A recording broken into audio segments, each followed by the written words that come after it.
Vamos lá, pessoal. A gente vai falar um pouquinho de espelhos esféricos. O conteúdo dessa aula vai estar ali da página 89 à página 95. Só que eu preciso que vocês percebam que isso vai estar dividido aí em duas etapas, ok? Então essa primeira etapa vai fazer a caracterização dos espelhos esféricos, numa aula que a gente já fez esses slides, vocês já viram grande parte dele, e a parte que vocês já viram é a que vai estar nessa aula. Tudo bem? Vou fazer mais um outro vídeo, que é o vídeo que vai ser de fato enviado para vocês, e nesse aí vai ter a matéria, a parte da disciplina que a gente está nesse momento. Então contem como esse vídeo aqui sendo apenas uma revisão aí para vocês. Eu vou tentar ser bem breve nele para a gente não perder muito tempo aqui, ok? Então, falando de espelhos esféricos, desculpa aqui, vamos lá. Eles são calotas esféricas, então é como se eu fizesse um corte ali numa esfera e eu posso ter a calota que vai ser ali polida por dentro, então sua parte interna é a parte reflexiva, e eu tenho esse outro caso aqui, onde a parte externa é a parte reflexiva, tá? Então eu diferencio esses caras chamando um de côncavo, que é o que é polido por dentro, e outro de convexo, que é o polido por fora, ok? Então eu estou falando desse aqui sendo côncavo e do da direita aqui sendo o convexo, tudo bem? Eles vão ter alguns elementos, que é o centro de curvatura, o raio da curvatura, certo? O vértice, o eixo principal, os eixos secundários e o ângulo de abertura alfa que se situa entre os eixos secundários ali, tá bom? Esses elementos vão ser utilizados aqui nas condições de Gauss, e o que eu tenho que perceber que são basicamente condições físicas para que eu consiga aproximar, fazer uma aproximação adequada desse conteúdo aí, certo? É uma forma de simplificação das condições para que eu estude os espelhos, tá?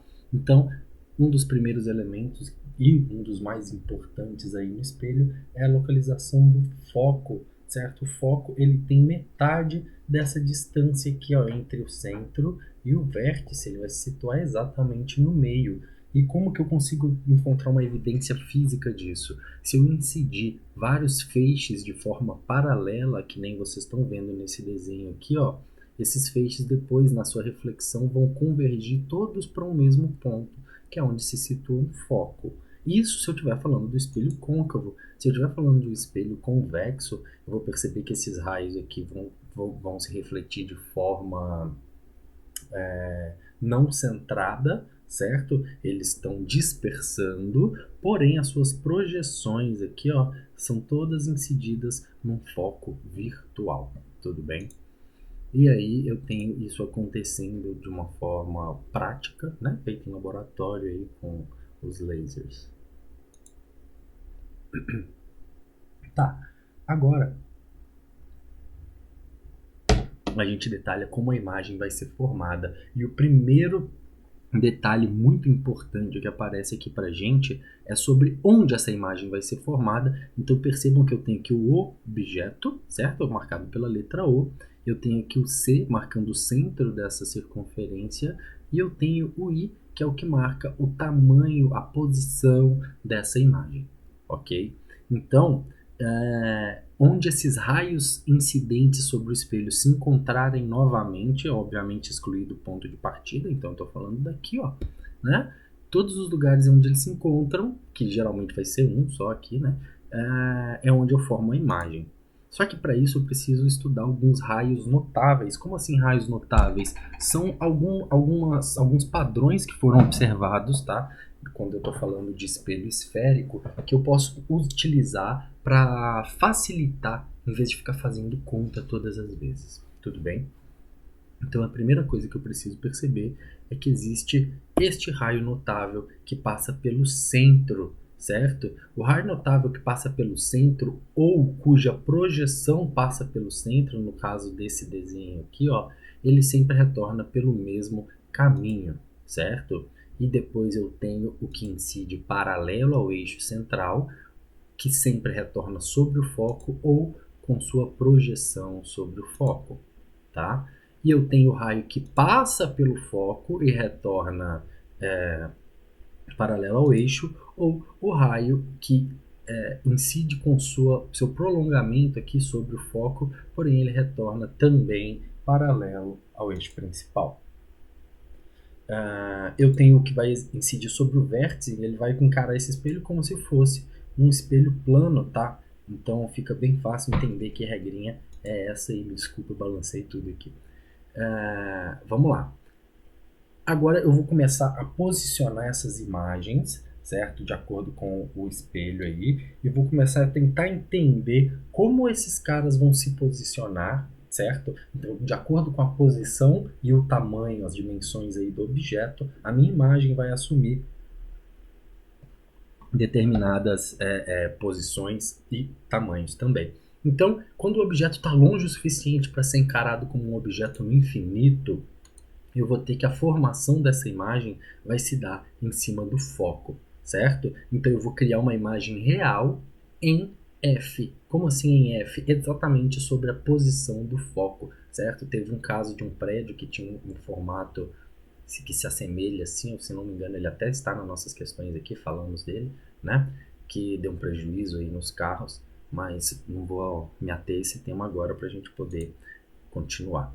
Então, agora eu tenho um objeto que não mais pode se dizer que está lá no infinito, e agora esse objeto está antes aí do centro de curvatura, certo? Ele se posiciona atrás do centro de curvatura aqui, ó, o centro está aqui, ele está atrás, ok? Quando eu tenho um objeto assim, eu vou incidir lá um raio paralelo passando sobre o foco, um raio passando sobre o foco que volta paralelo, né? E eu percebo que eu tenho aqui uma imagem, certo? E aí essa imagem está de cabeça para baixo, ela parece ser menor do que o objeto, e são essas as características que valem a pena para mim analisar. Essa imagem não ajuda muito aqui, mas eu consigo perceber algumas coisas. Por exemplo, o anteparo está à frente da lanterna, assim como a imagem está à frente do objeto, né? Esse círculo aqui, ó, ele é menor do que esse outro círculo luminoso. Esse aqui é o da lanterna, e esse aqui é o da imagem formada. Então eu tenho uma imagem real, invertida e menor do que o objeto, e ela vai sempre se situar entre o centro e o foco, tá? Percebam que isso é muito importante, porque às vezes lá numa questão você não precisa fazer conta, você percebe onde está o centro, onde está o foco, e acaba notando que a única opção possível para aquilo ali é essa imagem, né, nessa posição, tá bom? Então eu tenho isso acontecendo ali de fato, ok?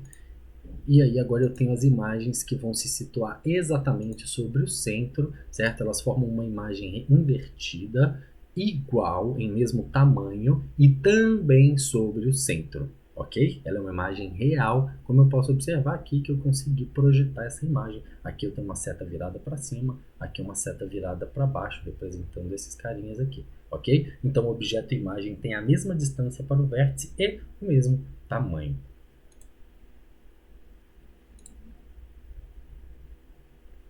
Objeto situado entre o centro e o foco. Então ele deu um pulinho. Antes ele estava aqui em cima do centro, né? Agora ele pulou para esse intervalo entre o centro e o foco aqui. Raio paralelo passando pelo foco, raio passando pelo foco, voltando paralelo. Eu tenho esse objeto, certo? De um determinado tamanho. E eu percebo que a imagem fica maior do que ele, porém invertida, certo? E olhando na imagem do lado aqui, eu vejo que, olha só, eu tenho uma setona virada para baixo, agora ficou bem nítido do que eu estou falando, né? Ela está invertida e ela é real porque ela foi projetada, olha aqui. E ela está sempre também antes do centro de curvatura, ok? Tem quando o objeto está exatamente sobre o foco, certo? E essas duas projeções aqui vão ser sempre paralelas. Olha para esses raios aqui, ó, sempre paralelos. Esse é o princípio de funcionamento das lanternas, dos faróis, por exemplo. Eu digo que essa imagem será imprópria porque ela vai ser formada lá no infinito, tá? O objeto agora afastou mais para frente, né? Ele saiu ali de cima do foco e está entre o foco e o vértice. Quando isso acontece, percebam que essas imagens agora eu não tenho mais o paralelismo acontecendo com os raios refletidos, eles estão se dissipando. Se eles estão se dissipando, eu vou perceber que eu formo uma imagem maior e que tem a aparência de estar ali atrás do espelho. É esse tipo de situação que a gente encara, por exemplo, quando a gente vai na ótica, que tem aquele espelho redondo, assim, pra gente ver como é que ficou com o óculos, tá? Eu posso perceber que essa imagem vai ser virtual, porque eu não consigo projetá-la, tudo bem? Ela vai ser direita, ela aponta sempre para o mesmo lado, olha só as duas setinhas aqui apontadas para cima, certo? E, opa, deixa eu voltar aqui. E ela vai ser maior, eu tenho sempre a impressão de que ela está sendo formada atrás no espelho, com essa vela aqui, fica um pouco mais nítido essa sensação, né? Como se ela estivesse falando ali de um espelho plano que amplia as imagens, ok? E eu tenho ali agora, por último, o espelho convexo. O espelho convexo tem lá os seus dois raios incidentes. Eu vou cruzar as suas projeções de reflexões, né? E vou ter ali uma imagem virtual, direita e menor, que é o que acontece ali nos retrovisores de carro, nos ônibus, nos mercados, onde eu coloco imagens desse tipo, tá bom?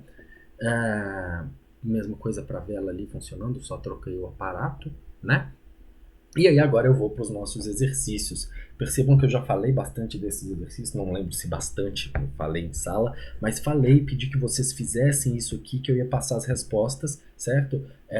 Deem pause, peguem os slides lá, eu vou mandar os slides para vocês, não vai ser tão complicado assim, tá? Então, quem está fazendo com isso aqui, dá pause, volta um pouquinho no vídeo, que vocês conseguem acompanhar. Então ele quer que você obtenha graficamente ali cada uma das imagens. Então a primeira eu tenho um objeto AB aqui que está antes do centro, certo? E se esse objeto está antes do centro, ele acaba ficando ali com a sua imagem entre o centro e o foco, menor, invertida e real.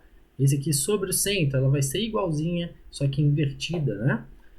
Último caso, entre o centro e o foco, né? Então, assim, o que eu preciso que vocês façam é copiar essa coisa aqui, copiar não, né? Fazer de um em um, verificar se está fazendo certinho, tá bom? Então aqui novamente, ó, eu tenho esses carinhas aqui, esses três, que é quando está em cima do foco, entre o centro ó, em cima do foco, entre o foco e o vértice, ok? E eu tenho ali o último caso, que é o único caso de espelhos convexos. Para cada um, eu tenho essa respostinha aqui, tudo bem?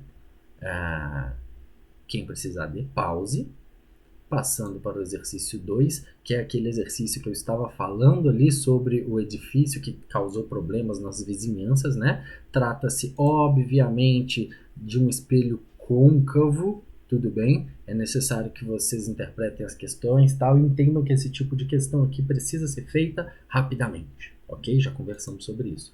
E aí, a gente tem ali a nossa última questão, que explica um pouquinho sobre reflexos de carros e tal, e a gente vai ficar ali com a alternativa D, certo? Sendo a última correta. Eu tenho aqui as explicações, vou tentar ser um pouquinho mais breve aqui para poder passar logo para o segundo vídeo, ok? Então, a gente parou exatamente aqui na nossa última aula, que é quando eu troco esse vídeo aqui para poder produzir mais um outro vídeo. Muito obrigado, pessoal.